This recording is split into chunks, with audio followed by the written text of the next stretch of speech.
Okay, तो चलो ये फाउंडेशन का, मैथ्स का नहीं, अकाउंट्स का लेक्चर। अकाउंट्स में हमारा फाइनल अकाउंट चल रहा था, उसमें जो पिछला लेक्चर था वो मेरा बीच में से ब्रेक हो गया था, मुझे लैपटॉप हैंग हो गया था इसकी वजह से। तो आई थिंक क्वेश्चन नंबर 7 शुरू था, मैंने क्वेश्चन भी पढ़ लिया था, मार्किंग भी कर लिया था, सॉल्व करने वाला था, ये बीच में ऐसा हादसा हो गया। चलो आ जाओ फटाफट इलस्ट्रेशन नंबर 7। देखो बैलेंस शीट दी हुई थापर की 1 जनवरी को। मैंने पहले बोला ये फाउंडेशन के क्वेश्चन में ईयर कहीं से भी शुरू हो सकता, तो प्लीज़ ध्यान देना अच्छे से। 1 जनवरी को दिया है उसने बैलेंस शीट, बाद में बोले हुआ है ड्यूरिंग ईयर 2017, मतलब इसके आगे की कहानी बता रहा है कि प्रॉफिट एंड लॉस था 15,30,000, ठीक है। आफ्टर अलाउिंग फॉर फॉलोइंग, मतलब नीचे दी गई चीज़ों को करने के बाद प्रॉफिट इतना आया, मतलब नीचे दी हुई चीज़ों का जो इफेक्ट प्रॉफिट एंड लॉस में होगा वो ऑलरेडी हम कर चुके हैं, ऐसा इसका बोलना। जैसे इंटरेस्ट ऑन कैपिटल 6%, डिप्रिसिएशन दिया है, फिर RDD दिया, मतलब ये तीनों तो वैसे तो एडजस्टमेंट है, तीनों के दो इफेक्ट जाने चाहिए, एक प्रॉफिट एंड लॉस में है, एक PN बैलेंस शीट में, लेकिन इसने ऊपर ही बोल दिया कि प्रॉफिट एंड लॉस में इसको हमने ले लिया, तो इसका मतलब अपने को सिर्फ बैलेंस शीट में ही इफेक्ट देने का है, प्रॉफिट एंड लॉस में इसमें कोई इफेक्ट देने का नहीं, ठीक है। नेक्स्ट क्या बोला, but while preparing profit and loss account he had forgotten to, लेकिन प्रॉफिट एंड लॉस में ये वाली चीज़ें उसने नहीं दी। कौन सी? आउटस्टैंडिंग एक्सपेंस और प्रीपेड इंश्योरेंस। तो कुछ नहीं है, वही अपने नॉर्मल एडजस्टमेंट है, एडजस्टमेंट के दोनों इफेक्ट देने पड़ेंगे इसके। ऊपर वाले तीनों का सिर्फ एक ही देना पड़ेगा क्योंकि PNL में उन्होंने दे दिया, नीचे वाले दोनों के दोनों इफेक्ट देने पड़ेंगे क्योंकि PNL में उन्होंने नहीं दिया, और बैलेंस शीट में तो ऑब्वियसली नहीं दिया होगा क्योंकि बैलेंस शीट तो बनाई भी नहीं है। Next, his current assets and liability on 31 दिसंबर 2017। अब ये क्लोजिंग इसके बैलेंस इसने बताए हुए, एसेट इतना है, ट्रेड इन्वेंट्री इतना, ट्रेड रिसीवेबल इतना, कैश इतना, बैंक इतना, ट्रेड पेबल इतना, ठीक है। लास्ट में बोलेगा during the year he withdrew 6 lakh for domestic use, मतलब ये ड्रॉइंग। नेक्स्ट अपने को क्या बोला, draw balance sheet at the end of the year, मतलब 31 दिसंबर की अपने को बैलेंस शीट बनानी है। यस चलो बनाते फटाफट। कैसे बनाएंगे, कुछ भी नहीं, एकदम सिंपल।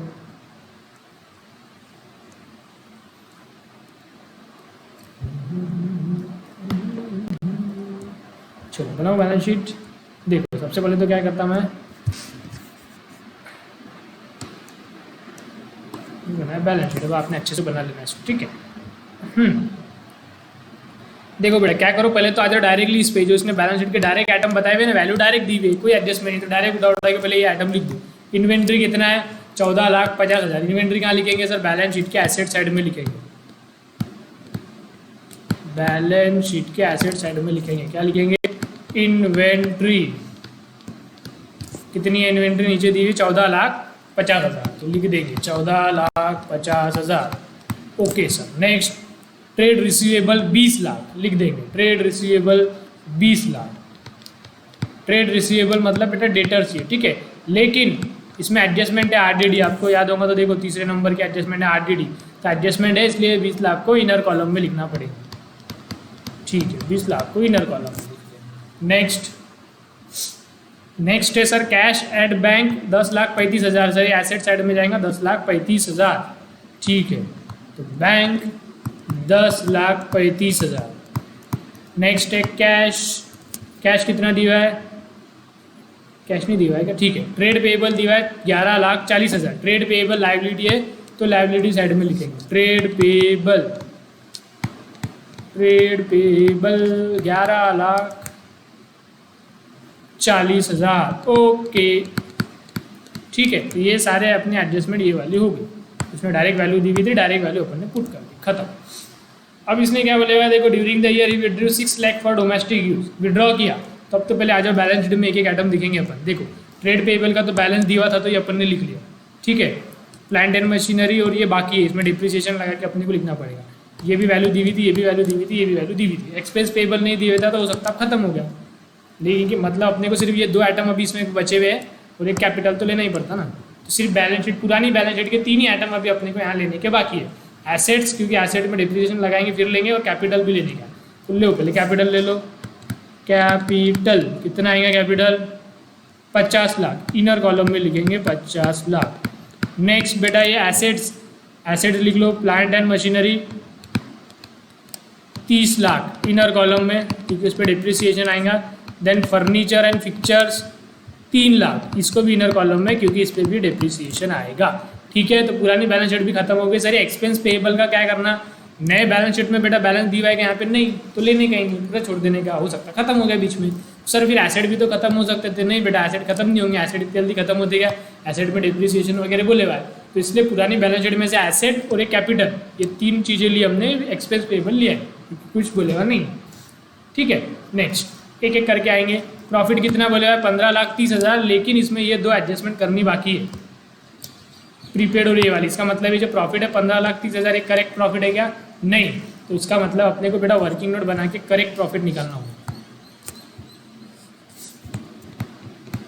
वर्किंग नोट बनाएंगे, उसमें अपन देखेंगे इन्होंने प्रॉफिट एंड लॉस का बैलेंस कितना बताया हुआ, नेट प्रॉफिट कितना बताया, नेट प्रॉफिट 15,30,000 बताया हुआ है। ठीक है, अब चलो एक एक करके देख ही लेते हैं। Interest on capital 6% per annum अपने को देने का है, कैपिटल पे इंटरेस्ट देने का है। तो इसके दो इफेक्ट क्या होंगे सर? एक तो पीएनएल के डेबिट में जाता है, दूसरा कैपिटल में ऐड होता है, लेकिन पीएनएल के डेबिट में लेके जाने का है कि नहीं? इन्होंने क्या बोल दिया था बेटा, ये तीनों एडजस्टमेंट ऑलरेडी करी हुई है, तो इसमें प्रॉफिट एंड लॉस को छेड़छाड़ करनी है क्या? नहीं, ये ऑलरेडी हो चुका है। तो सिर्फ अपने को बैलेंस शीट वाला इफेक्ट देखने का। तो बैलेंस शीट में इफेक्ट क्या होता है? इंटरेस्ट ऑन कैपिटल, कैपिटल में ऐड। कितना है कैपिटल? 50 लाख। तो 50 लाख का 6% ना कर लो, 50 लाख का 6% होता है 3 लाख। इसको क्या करेंगे? इसमें ऐड इंटरेस्ट ऑन कैपिटल, कितना? 3 लाख हो गया। सिर्फ बैलेंस शीट का इफेक्ट देना, ये पीएनएल के तीनों आइटम के इफेक्ट हुए हुए।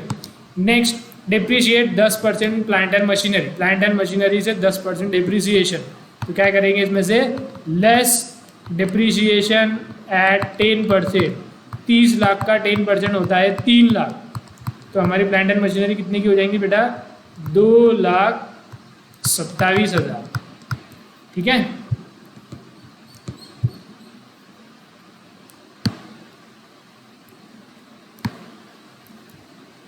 $2,27,000।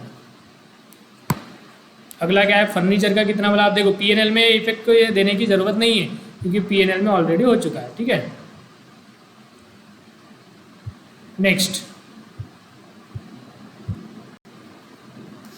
फर्नीचर एंड पिक्चर 5%, 5% निकालो। फर्नीचर एंड पिक्चर पे कितना है? फर्नीचर एंड पिक्चर 3 लाख है, तो 3 लाख का 5% होता है बेटा 15,000। अरे यार ये हैक हो गया।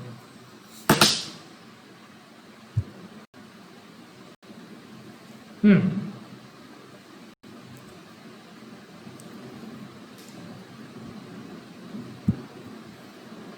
15,000 ये क्या होंगे बेटा? फर्नीचर में से लेस। चले यार,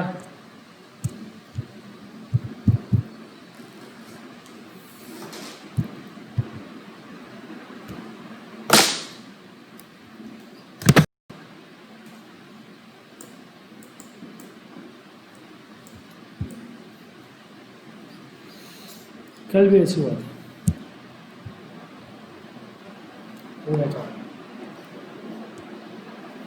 तो फर्नीचर एंड पिक्चर में से लेस करेंगे।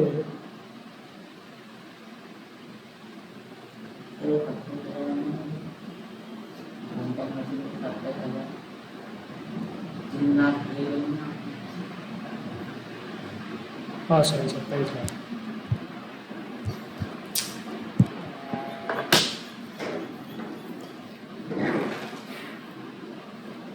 चल जाता है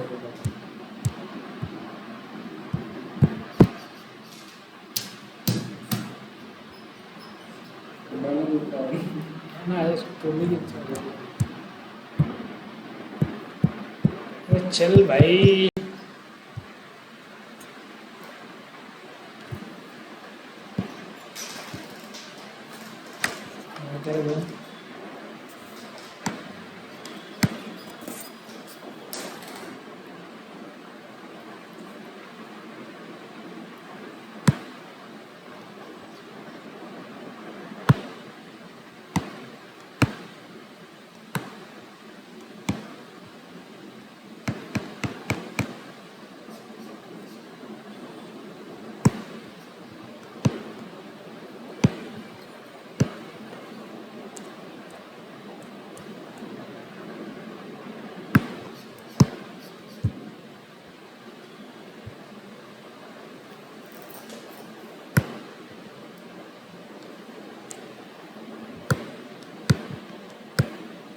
हम्म तो ये जो है 27 लाख आएगा, ये गलती से लिख दिया मैंने, 30 लाख माइनस 3 लाख, तो ये आ जाएगा बेटा 27 लाख, ज़्यादा इंच हो रहा है, लेस फर्नीचर का कितना था बेटा डिप्रिसिएशन 5%, तो 5% 3 लाख का होता है 15,000, तो ये कितना बचेगा बेटा 3 लाख माइनस 15,000 2,85,000। इसका पीएनएल में इफेक्ट देने की ज़रूरत नहीं है। Next provision for doubtful debt, doubtful debt मतलब बेटा आरडीडी कितना 5% on trade receivable, trade receivable ये रहा 20 लाख, इसमें से लेस करेंगे आरडीडी, न्यू आरडीडी है ये कितना बेटा, करो 20 लाख का 5% कैलकुलेटर पे,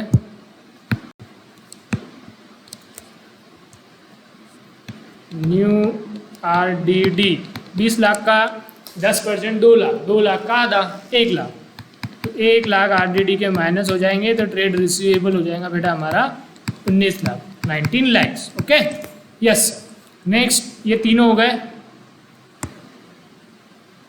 अभी बीच का एक बाकी हमारा, देखो क्या बोला, but while preparing profit and loss account, ये उतना भूल गया था, कौन था आउटस्टैंडिंग एक्सपेंस 1,80,000, तो इसके दोनों के इफेक्ट देने पड़ेंगे बेटा। क्या है आउटस्टैंडिंग एक्सपेंस, आउटस्टैंडिंग एक्सपेंस तो होता है पीएनएल में ऐड, और दूसरा क्या होता लाइबिलिटी साइड में, तो बैलेंस शीट में तो लाइबिलिटी साइड में लिख दो पहले, आउटस्टैंडिंग एक्सपेंस कितना 1,80,000, लेकिन बेटा यहाँ पे ध्यान से देखने का, पीएनएल में थोड़ा अलग करना पड़ेगा आपको, क्यों अलग करना पड़ेगा बताता आपको, क्योंकि अपने पास प्रॉफिट एंड लॉस नहीं, अपने पास नेट प्रॉफिट दिया है, तो वैसे आउटस्टैंडिंग एक्सपेंस को अपन क्या करते हैं ऐड, लेकिन काय में ऐड करते हैं एक्सपेंस में, मतलब एक्सपेंस को बढ़ाते, तो एक्सपेंस को बढ़ाने से प्रॉफिट क्या होगा, बढ़ेगा कम होगा, कम होगा।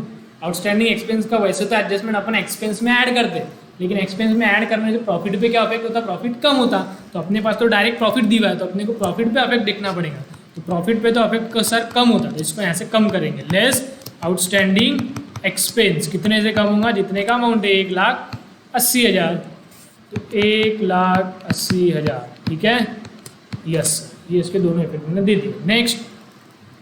नेक्स्ट बोले प्रीपेड इंश्योरेंस 20,000, प्रीपेड इंश्योरेंस बोले तो प्रीपेड एक्सपेंस, प्रीपेड एक्सपेंस के दो इफेक्ट क्या होता है, प्रीपेड एक्सपेंस एक तो एक्सपेंस में से लेस करते, दूसरा एसेट है तो बैलेंस शीट के एसेट साइड में शो करते, ठीक है, तो बैलेंस शीट के एसेट साइड में तो शो कर दो आप प्रीपेड इंश्योरेंस,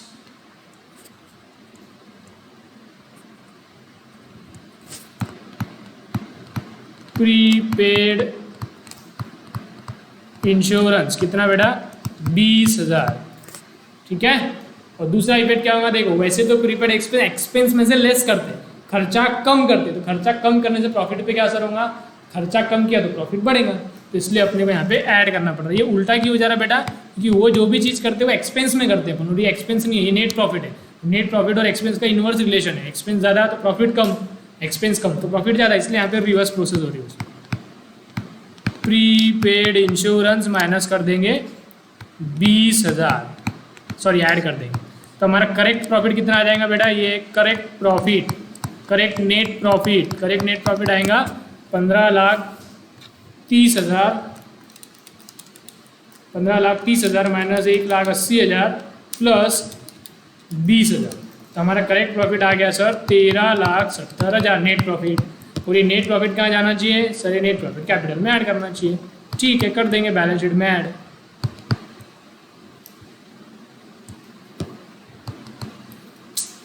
13,70,000 कैपिटल में ऐड कर देंगे, यहाँ पे कैपिटल में ऐड नेट प्रॉफिट 13,70,000, ठीक है समझा ये, यस सर, तो ये भी चीज़ हमारी कवर हो गई,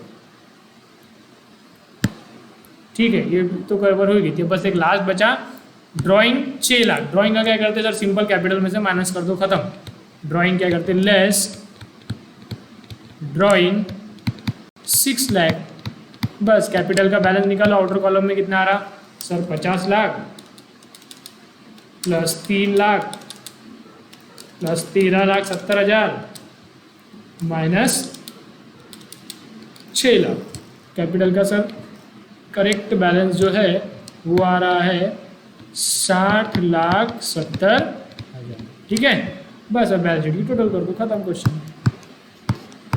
कैरी बैलेंस शीट की total 14,50,000 plus 19 lakh plus 10,35,000 plus 27,00,000 plus 2,85,000 plus 20,000 73,90,000 73,90,000 73,90,000 और इधर 60,70,000 प्लस 11,40,000 प्लस 1,80,000 73,90,000। ठीक है, यस सर। ये बैलेंस शीट कब की बनाई बेटा अपन ने? बैलेंस शीट एज ऑन 31 दिसंबर, साल जो भी दिया होगा देख लो 17 है मेरे ख्याल से, 31 दिसंबर 2017। पेन बरोबर नहीं चल रहा है, तकलीफ हो गई। कौन सा क्वेश्चन था? इल्लू 7। ठीक है, यस सर। चलो लिख लो, इसको लिखना होगा ये।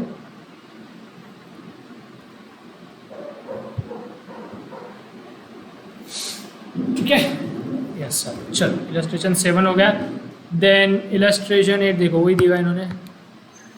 देन आ जाओ opening entry, illustration number 8। Opening entry क्या रहता है बेटा? ओपनिंग एंट्री मतलब जब साल के शुरुआत में हम लोग करेंगे, क्या होता? जैसे ही साल खत्म हो जाता है, पीरियड खत्म हो जाता है, उसके जो बुक्स रहती है हमारी बुक्स ऑफ अकाउंट बिजनेस की, वो खत्म हो जाती है कि नए साल पे नई बुक्स लाते हैं। लेकिन कुछ चीज़ें ऐसी रहती है जो नए साल पे कैरी फॉरवर्ड होनी चाहिए, जैसे एसेट्स, लाइबिलिटी और कैपिटल। एसेट हमारे पास मान लो बिल्डिंग है तो अगले साल भी बिल्डिंग तो रहेगी ना, सारे एसेट। लाइबिलिटी किसको लोन देने का हो तो अगले साल भी रहेंगे ही ना। कैपिटल हमारा हो तो अगले साल रहेंगे ही ना। मतलब ट्रेडिंग और पीएनएल एक्सपेंस इनकम छोड़ के जो भी आइटम बैलेंस शीट के है वो सारे आइटम अगले साल अपने को लेके जाने पड़ते हैं। अगले साल मतलब ये पुरानी बुक में से नई बुक में लेके आना पड़ेगा। तो नई बुक में जो अपन लेके आ रहे हैं एसेट और लाइबिलिटी और कैपिटल पिछले साल की, वो वाली जर्नल एंट्री को अपन बोलते हैं ओपनिंग एंट्री, साल के शुरुआत की। तो ये सिर्फ बैलेंस शीट की होंगी क्योंकि एसेट, लाइबिलिटी और कैपिटल की ही होती है। ठीक है, पिछले साल के एक्सपेंस और इनकम थोड़ी ये साल लेके आएंगे। तो ये बैलेंस शीट दी हुई है, इसकी ओपनिंग एंट्री करनी है। सबसे सिंपल टॉपिक है। क्या है बेटा? देखो, नए बुक में तो एसेट ही नया आ रहा है, ऐसे मान के चलेंगे ना। नई बुक देखो कोरी थी, कुछ भी नहीं था इसमें। अपन क्या करें, पिछले साल के एसेट लेके आ रहे 43,000 नए बुक में। तो नए बुक में तो एसेट था 0 और अब आ गया 43,000। तो नए बुक में तो ऐसा होगा सारे एसेट नए आ रहे, एसेट बढ़ रहे। एसेट बढ़ रहे तो क्या करेंगे? डेबिट। और वैसे ही कैपिटल भी बढ़ेगा, लाइबिलिटी भी बढ़ेगी। लाइबिलिटी बढ़ी तो क्रेडिट, कैपिटल बढ़ा तो क्रेडिट। तो बस सिंपली क्या करने का है, ये सारे आइटम एसेट साइड के जितने भी इनको करने का डेबिट, और लाइबिलिटी साइड के जितने भी आइटम है उसको करने का क्रेडिट। खत्म, एक ही जर्नल एंट्री में गेम खलास। आज बहुत ज़्यादा तकलीफ दे रहा है ये, सॉरी फॉर द डिस्टर्बेंस, लेकिन कल से नहीं। हे राम, देखो एंट्री देखो क्या बोला इसने। कैश इन हैंड दिख रहा है आपको 43,000, cash at bank debit 267,500, then trade receivable 749,500, then closing inventory मतलब closing stock 9 lakh, then equipment and machinery 6 lakh, और जो लाइबिलिटी है महिंद्रा एंड सन्स को क्रेडिट किया 5,60,000, कैपिटल जो है 20 लाख उसको भी क्रेडिट किया। टोटल करेंगे, टोटल मैच हो जाएगा। खत्म, ये होगी अपनी ओपनिंग एंट्री। ठीक है, क्लोजिंग एंट्री रहती है प्रॉफिट एंड लॉस के आइटम, एक्सपेंस और इनकम, उनको ट्रेडिंग और प्रॉफिट एंड लॉस में लेके जाना, उसको बोलते हैं क्लोजिंग। तो क्लोजिंग एंट्री होती सिर्फ एक्सपेंस और इनकम की, और ओपनिंग एंट्री होती सिर्फ एसेट, लाइबिलिटी और कैपिटल। ठीक है, क्लोजिंग एंट्री करेंगे साल के अंत में, ओपनिंग एंट्री करेंगे साल की शुरुआत में। इलस्ट्रेशन 9 मित्तल ने दिया trial balance and other information. मुझे नहीं लगता इसमें कोई डाउट रहेगा, एकदम सिंपल सा क्वेश्चन है, फाइनल अकाउंट बनाने का है। ठीक है, तो ये हो ही गया होगा आपका। क्वेश्चन नंबर 10 अगेन छोटा सा क्वेश्चन है, 2 ही एडजस्टमेंट दी हुई है, कुछ भी नहीं, एकदम ईजी सा क्वेश्चन है, ये भी आपने कर लिया। 10 तक सब आपके हो गए होंगे, स्टार्टिंग के वो 1-2 क्वेश्चन छोड़ के, वो हम लोग एंड में देखेंगे। आ जाओ illustration number 11, balance sheet of mister Popatlal, अरे Popatlal, merchant on a merchant on 31 March 2017 as to. Balance sheet दी हुई है, show the opening journal entry. Opening journal entry एकदम ईजी है, तो ये भी होमवर्क दे देना था मैंने। पेन नहीं चल रहा है यार मेरा, मेरे को एंड नहीं करना पड़ेगा लेक्चर को यहाँ पे। ठीक है, जब तक ओरली जम रहा ओरली अपन ट्राई करते हैं। ठीक है, बैलेंस शीट दी है पोपटलाल की, इसकी जर्नल एंट्री करनी है। जर्नल एंट्री क्या होंगी? सारे एसेट डेबिट, लाइबिलिटी डेबिट और कैपिटल भी डेबिट। सिर्फ इसमें एक छोटा सा पॉइंट है क्वेश्चन में, देखो सॉरी, सारे एसेट डेबिट, लाइबिलिटी क्रेडिट और कैपिटल भी क्रेडिट। इसमें एक छोटा सा पॉइंट है, देखो एसेट दिया, फिक्स एसेट को डेबिट किया 1,25,600 बरोबर, इन्वेंट्री को डेबिट किया 2,06,400 बरोबर, देख ट्रेड रिसीवेबल को डेबिट किया, देखो ध्यान से देखो कितने से किया, 1,88,000 किया कि 181,800 किया, 1,88,000 मतलब इनर कॉलम वाली अमाउंट को की हुआ है। और जो नीचे प्रोविजन दी हुई है मतलब RDD हो, ट्रेड रिसीवेबल में से, तो ये आरडीडी की एंट्री उसने अलग से करे हुआ है, इसको क्रेडिट करेंगे। क्यों क्रेडिट करेंगे सर? एसेट वाले साइड को तो डेबिट करना चाहिए, लेकिन आप ध्यान से देखो ये भले है एसेट में लेकिन ये निगेटिव में है ना, निगेटिव में मतलब इसका बैलेंस अपोजिट है। तो वैसे तो एसेट में की चीज़ें को डेबिट करते हैं, लेकिन जो भी अगर निगेटिव में रहा इनर कॉलम में तो उसको अपने को अपोजिट मतलब क्रेडिट में एंट्री करनी पड़ेगी, ठीक है। और जो ट्रेड रिसीवेबल की एंट्री करेंगे वो इनर कॉलम वाले ऊपर के अमाउंट पे करेंगे, नीचे के अमाउंट पे नहीं। तो ट्रेड रिसीवेबल को डेबिट किया 1,88,000 से, कैश को डेबिट किया 36,200 से, फिर इधर लायबिलिटी देखो trade payable 1,64,000 credit, bank overdraft 1,46 credit, और वो जो आरडीडी थी देखो यहाँ पे किया उसने provision for doubtful debt 6,200, asset में निगेटिव था इसलिए उसको क्रेडिट किया, और कैपिटल 2,40,000, ठीक है। तो बस एक ही पॉइंट है इसमें छोटा सा, क्या यदि कोई चीज़ निगेटिव में रहती है तो क्या करने का, उसका ऊपर वाला जो आइटम है उसके ऊपर की वैल्यू ले लेने का चुपचाप, और जो माइनस में दिया उसको अपोजिट साइड में लिखना, ठीक है। बस ओपनिंग एंट्री में इसके अलावा कुछ खास बात है। अब इलस्ट्रेशन नंबर 12 बड़ा इंटरेस्टिंग क्वेश्चन है। इंटरेस्टिंग बोले तो ऐसा कुछ हार्ड वगैरह नहीं है, सिर्फ बहुत लंबा है, दुनिया भर की इसमें एडजस्टमेंट दी हुई है। तो मैं चाहता हूँ पहले आप ये सॉल्व करें और फिर मैं सॉल्व करूँगा। सॉल्व तो मैं करने वाला हूँ इसको कल, लेकिन आप पहले इसको सॉल्व करेंगे। बहुत बड़ा है कुछ भी नहीं, सिर्फ लेंदी है। देखो आप दुनिया भर की एडजस्टमेंट है, मतलब एडजस्टमेंट में पॉइंट दिया, पहली एडजस्टमेंट में उसने अलग अलग ABCD करके पॉइंट दिया, फिर वापस अलग से दिया। तो लेंदी क्वेश्चन है, बाकी इसमें कोई खास बात नहीं है, ठीक है। तो पहले आप ट्राई करो illustration number 12। So illustration 12 is homework, 13 रहने दो।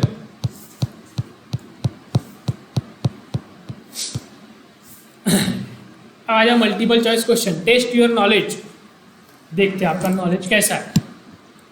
हुआ क्या, हमारा पेन चालू नहीं हुआ अभी, चलो जाना, चलिए तो पहला क्या बोला, a debit to an account में, मतलब नीचे दी गई कौन सी प्रक्रिया होंगी तब अपन डेबिट करेंगे। इंक्रीज इन एक्सपेंस, एक्सपेंस बढ़ेगा तो डेबिट करेंगे क्या? Yes. Decrease in asset, no. Increase in liability, no. Increase in income, no. तो आंसर क्या है? ए। जब एक्सपेंस बढ़ेगा तो डेबिट करेंगे, एकदम simple. Next, prepayment of insurance premium, मतलब प्रीपेड इंश्योरेंस प्रीमियम मतलब prepaid expense will appear in balance sheet, एकदम बरोबर बैलेंस शीट में जाएगा। And in insurance account respectively as, मतलब बैलेंस शीट में कौन से साइड में जाएगा और इंश्योरेंस अकाउंट में कौन से साइड में जाएगा। सबसे पहले तो बैलेंस शीट में कौन से साइड में जाता है बेटा? Prepaid insurance.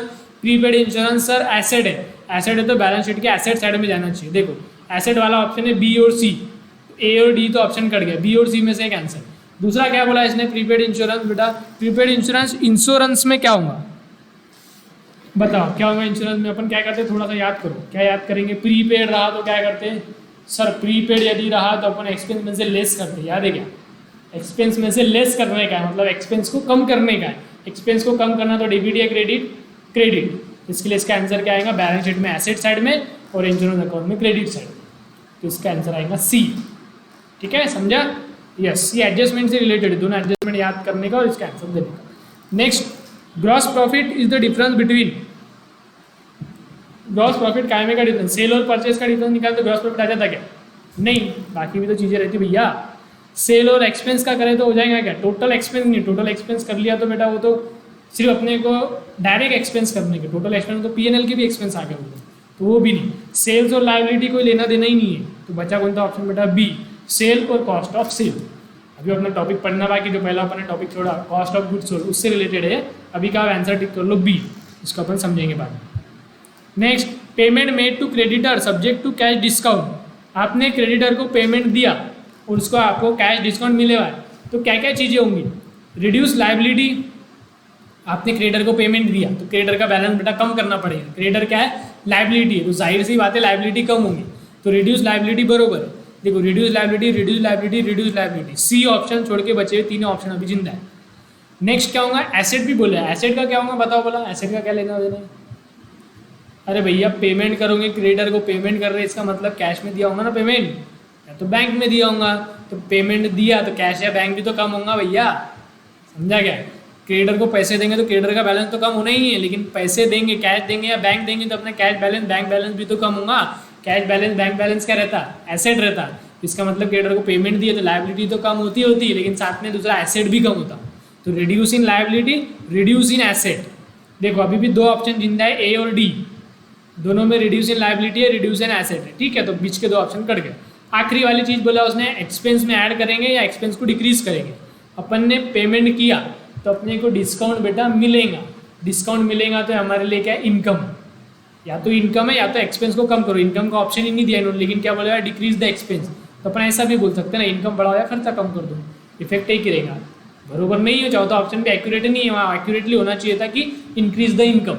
अब लेकिन इंक्रीज द इनकम ऑप्शन ही नहीं है, तो अपने कुछ ना कुछ चूज करना ही पड़ेगा, तो अपन ने मजबूरन डिक्रीज द एक्सपेंस चूज किया। ठीक है, परफेक्ट आंसर नहीं है, लेकिन ये चारों में से वही ज़्यादा सबसे सही है।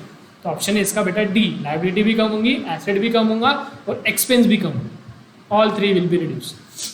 ठीक है, yes. Next, a customer return goods already charge to him, we should.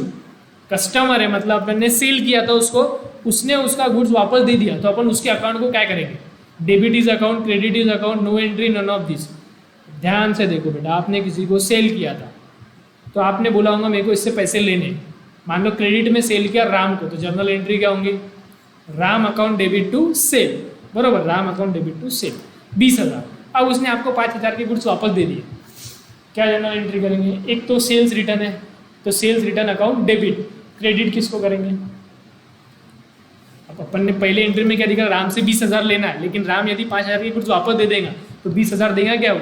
15,000 ही देगा, तो उसका बैलेंस 20 से 15 करना पड़ेगा बेटा, मतलब उसका बैलेंस कम करना पड़ेगा, हमारा डेटर को रिड्यूस करना पड़ेगा। डेटर्स को कम करना बोले तो एसेट को कम करना, एसेट को कम करना बोले तो क्रेडिट, तो उसकी जर्नल एंट्री होंगी sale return account debit to debtor account, मतलब उसका बैलेंस कम करना पड़ेगा, तो उसके अकाउंट को क्रेडिट करना पड़ेगा बेटा, तो क्रेडिट इज अकाउंट आएगा, ऑप्शन नंबर बी। समझा? Yes. Next, capital is the difference between, capital का डिफरेंस है? बैलेंस शीट का फॉर्मेट याद करो, क्या रहता बेटा बैलेंस शीट के फॉर्मेट में? एसेट रहता, फिर इधर ऊपर में कैपिटल रहता, नीचे लायबिलिटी रहता, तो एसेट में से लायबिलिटी माइनस कर देते तो बेटा कैपिटल आ जाता।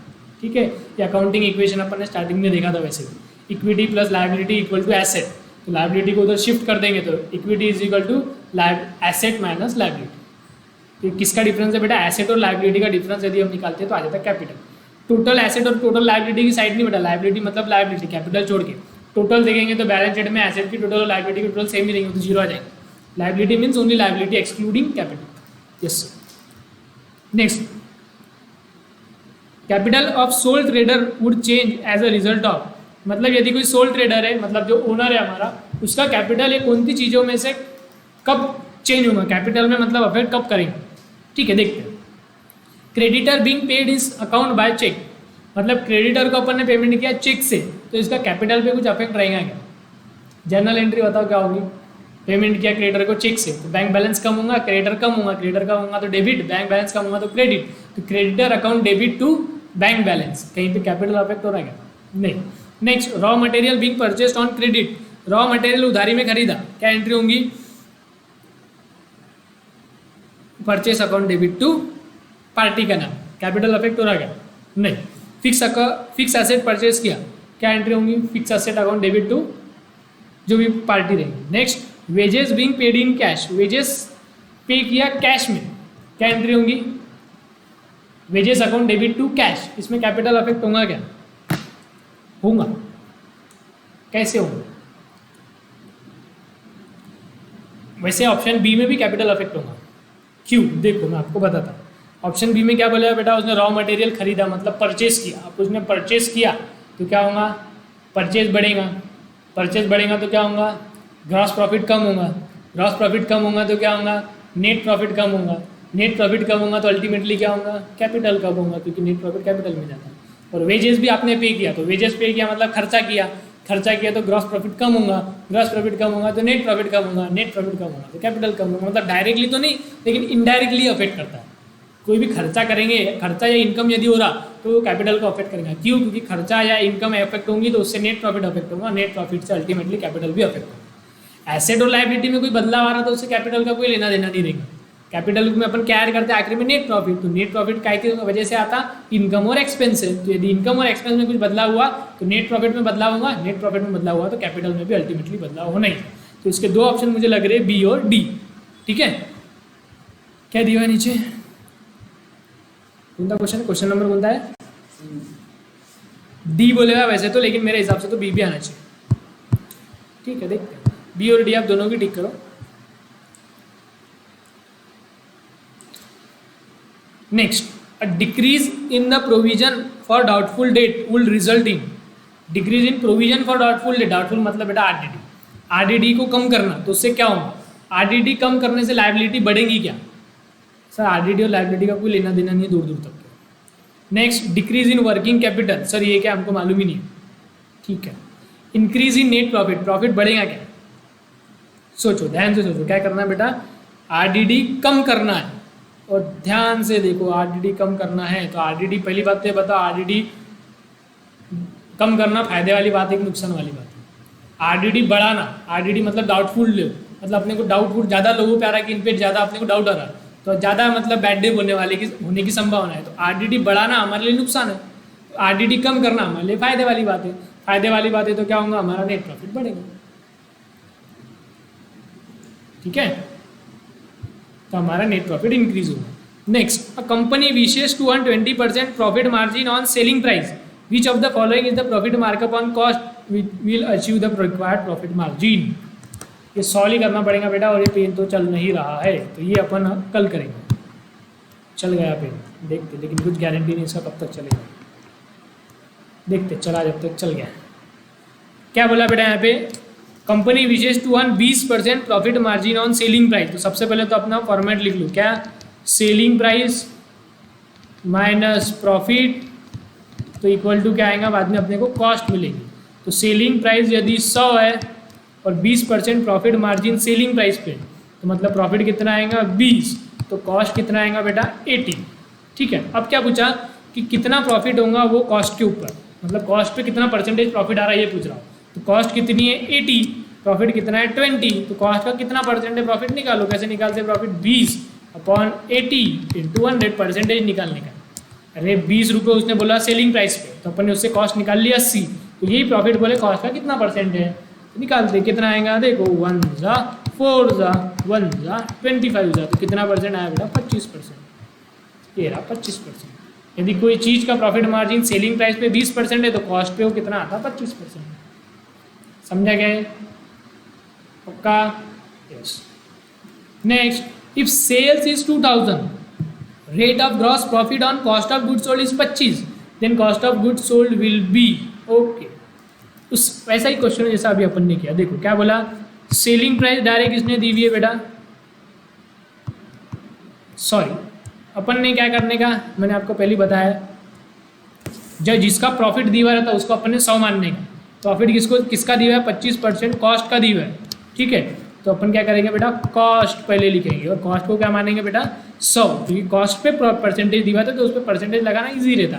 तो कॉस्ट पे अपने को परसेंटेज लगाना है, प्रॉफिट उसमें कितना बेटा 25%, तो 25, तो अपना सेलिंग प्राइस कितना आएगा बेटा, इसमें ऐड करेंगे प्रॉफिट पे आ जाएगा हमारा सेलिंग प्राइस 125, ठीक है। क्वेश्चन में क्या दिया हुआ है 2000 सेलिंग प्राइस दी हुई है, तो सेलिंग प्राइस के सामने अपन लिख लेंगे 2000, ठीक है। अपने को निकालना क्या है, cost of goods sold, cost of goods sold निकालने का अपने को एक्स, क्रॉस मल्टीप्लीकेशन करो, क्या आएगा x into 125 equal to 2000 into 100, calculator allowed है, करो फटाफट, सॉल्व नहीं करते बैठने का, डायरेक्ट कैलकुलेटर पे करने का। 2000 इंटू 100 अपॉन 125 क्या आता देखो, 2000 इंटू 100 डिवाइडेड बाई 125, 1600 रुपये,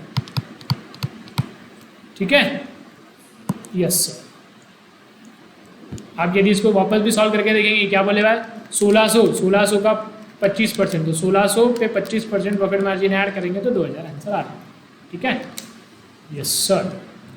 तो ये थोड़ा मैथमेटिकल क्वेश्चन जा रहे हैं लेकिन ठीक है। नेक्स्ट देखो क्या बोला बेटा, sale for the year ended on 31 March amounted to 10 lakh, sale include goods sold to mister A for 50,000 at a profit margin of this 20% on cost, goods are still lying in godown at buyer's risk, then such goods should be treated as a part of. देखो इसका बोलने का मतलब क्या है बेटा, हमने mister A को है ना गुड्स बेच दिया, 50,000 के गुड्स उसको बेच दिया, लेकिन वो गुड्स अभी भी हमारे गोडाउन में ही पड़े। क्या हुआ देखो, फॉर एग्जांपल हमारी दुकान है इलेक्ट्रॉनिक्स की, उसमें हमने मान लो टीवी बेची 50,000 की, हमने मिस्टर ए को टीवी बेच दी, तो हमारे पास आया, टीवी देखा, उसको अच्छी लगी, उसने बोला सर ये हम मेरे को बेच दो, मैं खरीद लेता हूँ। मैंने उसको बिल भी बना के दे दिया, उसने मेरे को पेमेंट भी कर दिया जो भी है, और वो चलेगा, बोला डिलीवरी भिजवा दो। मैंने बोला सर आज तो नहीं, आज हमारे गोडाउन पे, हम कल आपको डिलीवरी भिजवा देंगे। तो हमारे गोडाउन में जो टीवी पड़ी हुई है वो खरीद लिया उसने, मैंने बिल भी दे दिया, उसने पैसे भी दे दिया, तो टीवी का सेल हो गया क्या बेटा, हाँ हो गया सेल, और क्या चाहिए। अगर ये टीवी का कुछ कम ज़्यादा हो जाता तो ये बायर्स रिस्क उन्होंने बोले हुआ है, देखो वो बोल के गया कि यदि मेरी रिस्क पे आपके पास रखो, मैंने बोला यार नहीं नहीं आप लेके चल जाओ, तो उसने बोला नहीं नहीं सर आप कल देना, तो मैंने बोला यार मेरी रिस्क नहीं रहेंगी अगर टीवी को कुछ हुआ तो बायर ने क्या बोला ठीक है सर आपकी रिस्क नहीं मेरी रिस्क रहेंगी, टीवी को कुछ कम ज़्यादा भी होगा तो वो बायर की रिस्क है, मैंने तो बेच दिया, ये ट्रांजेक्शन हुआ, लेकिन मेरे पड़ा हुआ गोडाउन में।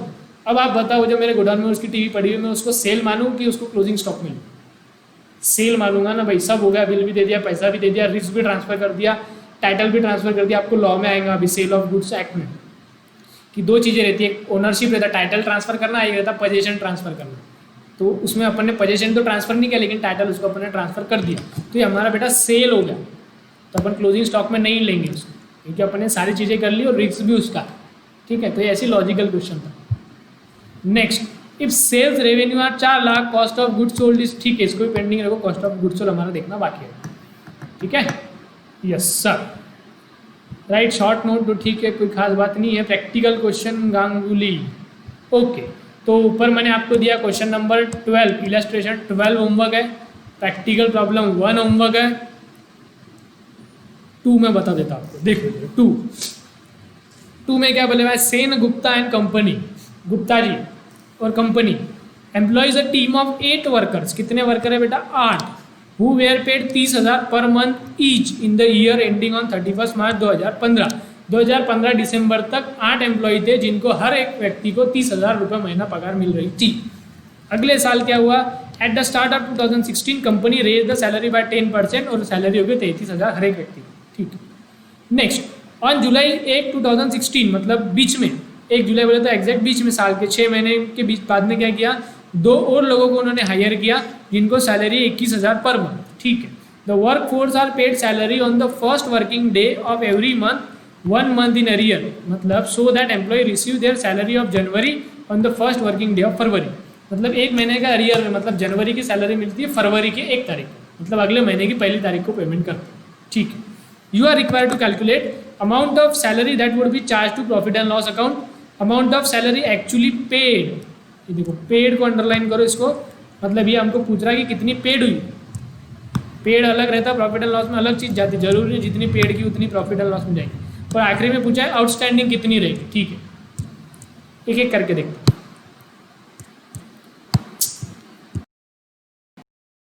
वापस पिन बंद हो गया हमारा,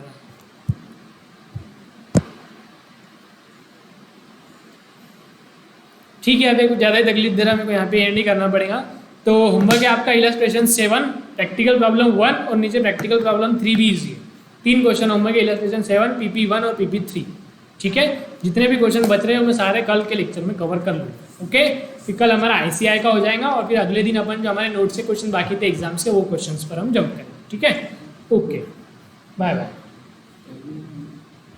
12B इलस्ट्रेशन 12, प्रैक्टिकल प्रॉब्लम 1 और 3, ठीक है।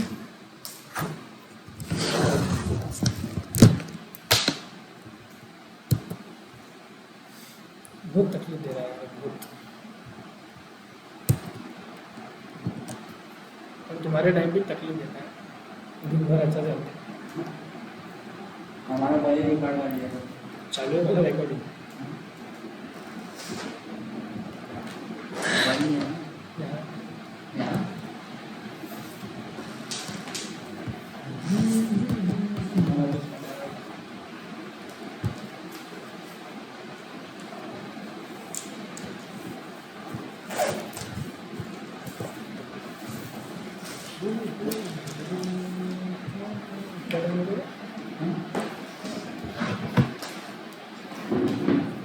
डाल देता अभी लेक्चर।